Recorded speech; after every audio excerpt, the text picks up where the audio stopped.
Assalamualaikum warahmatullahi wabarakatuh. Pada video kali ini, saya akan menceritakan satu pengalaman jemaah haji yang dialami saat melaksanakan ibadah haji sekitar tahun 2009 silam.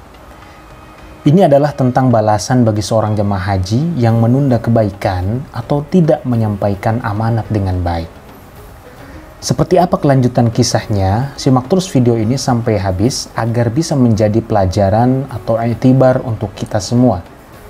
Sebelumnya, saya ucapkan selamat datang bagi yang baru bergabung di channel Muksid Hayatami. Jangan lupa subscribe, like, dan komen. Juga nyalakan lonceng notifikasinya agar tidak ketinggalan video baru di channel ini.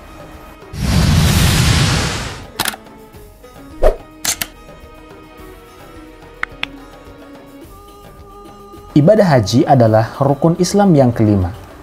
Setiap orang Islam dan beriman kemudian mampu, maka ia wajib melaksanakan ibadah haji ke tanah suci.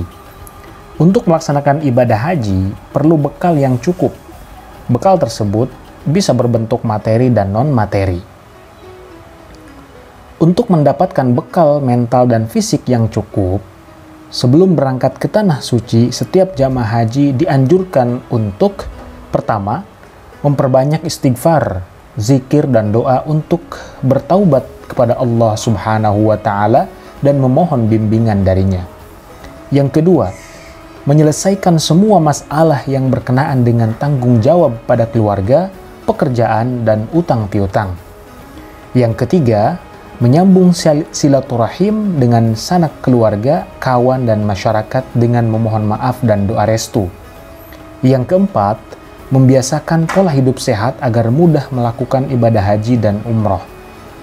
Yang selanjutnya, mempelajari manasik atau tata cara ibadah haji dan umroh sesuai ketentuan hukum Islam.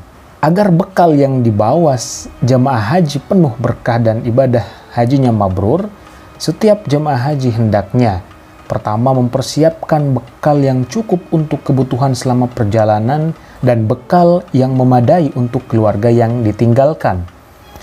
Kedua, melaksanakan walimatus safar bagi yang mampu dengan niat mensyukuri nikmat Allah Subhanahu wa Ta'ala dengan tetap menghindari sikap sum'ah atau mencari popularitas, ria atau menonjolkan diri, dan mubahah, berbangga-bangga.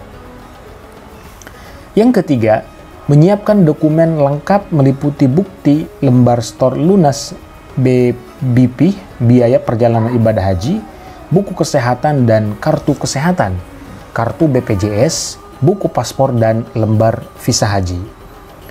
Yang keempat, membawa kartu anjungan tunai mandiri atau ATM untuk keperluan transaksi keuangan bagi yang memilikinya. Yang kelima, membawa 5 setel pakaian kurang lebih, termasuk pakaian seragam batik nasional yang sudah ditetapkan sebagai identitas nasional. Yang selanjutnya, menyimpan dokumen yang tidak diperlukan di rumah, misalkan kartu tanda penduduk KTP dan surat izin mengemudi atau SIM, karena kedua dokumen ini tidak diperlukan selama jemaah haji berada di tanah suci. Nah, pada video kali ini saya akan menceritakan satu kisah yang dialami oleh seorang jamaah haji pada tahun 2009 silam. Cerita ini memang sudah 10 tahun lalu kurang lebih, tetapi mudah-mudahan terdapat hikmah yang bisa dipetik di dalamnya. Tidak bisa dipungkiri bahwa setiap jamaah haji yang berangkat ke tanah suci pasti memiliki pengalaman atau cerita tersendiri.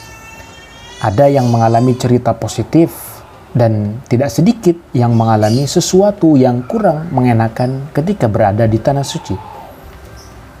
Semua itu kembali kepada amal perbuatan yang bersangkutan selama berada di tanah air. Jelas dan nyata akan mendapatkan balasan ketika di tanah suci. Cerita ini bermula ketika musim haji tahun 2009 silam. Saat sepasang suami istri berangkat menunaikan ibadah haji ke tanah suci. Seperti biasa, lazimnya jemaah haji mereka melakukan ibadah di tanah suci. Kejadian ini terjadi pada saat di kota Makkah Al-Mukarramah. Suatu malam, ketika sang istri hendak menuju ke Masjidil Haram untuk melaksanakan ibadah tawaf sunnah, sholat sunnah, tadarus Al-Quran, dan ibadah sunnah lainnya, ia dititipi uang oleh suaminya untuk disedekahkan kepada yang membutuhkan. Suaminya menitipkan uang beberapa lembar real kepada istrinya untuk disedekahkan kepada yang berhak, dan lebih khusus agar diberikan kepada para pengemis yang berada di sepanjang jalan antara hotel tempat menginap sampai ke Masjidil Haram Makkah. Sang istri sempat bilang ke suaminya, "Ntar aja ya, kan kita masih lama di sini." Dan benar saja, ketika sang istri tersebut menuju Masjidil Haram, ia tidak memberikan uang itu kepada para pengemis untuk disedekahkan, padahal suaminya telah berpesan untuk disedekahkan. Dalam hati sang istri, ia berucap, "Nanti ajalah pas mau pulang atau kapan-kapan saja dikasihnya." Selang beberapa hari, saat sedang melaksanakan ibadah sa'i di Bukit Safa dan Marwah, ada sesuatu yang aneh yang menimpa jamaah wanita tersebut. Ia didatangi sosok manusia besar dan tinggi serta bersorban, lalu kemudian mencoba mengambil dompet yang berisi uang di dalamnya dan barang-barang lainnya. Jemaah perempuan itu berteriak minta tolong, tetapi tidak bisa dan tidak ada yang mendengar teriakannya tersebut. Jemaah wanita tadi mencoba minggir dari tempat sa'i. Ia kaget bukan kepalang karena seluruh isi dompet tadi yang di dalamnya ada uang, KTP, kartu-kartu, foto, dan lainnya semuanya hilang. Ia kemudian ingat pesan suaminya beberapa hari sebelumnya agar memberikan sedekah kepada para pengemis yang berada di jalan antara hotel dan Masjidil Haram. Tetapi sang istri tersebut tidak mengindahkan perintah suaminya, sehingga terjadilah sesuatu yang tidak diinginkan.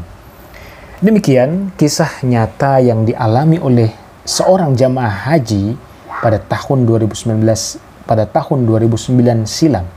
Semoga dapat menjadi pelajaran berharga untuk kita semua yang akan menunaikan ibadah haji, bahwa kebaikan itu sebaiknya tidak ditunda-tunda, apalagi sudah ada amanah, maka harus ditunaikan karena di tanah suci apa saja bisa terjadi. Semoga kita senantiasa ada dalam lindungan Allah Subhanahu wa Ta'ala. Amin ya Allah ya Rabbal Alamin. Terima kasih. Wassalamualaikum warahmatullahi wabarakatuh.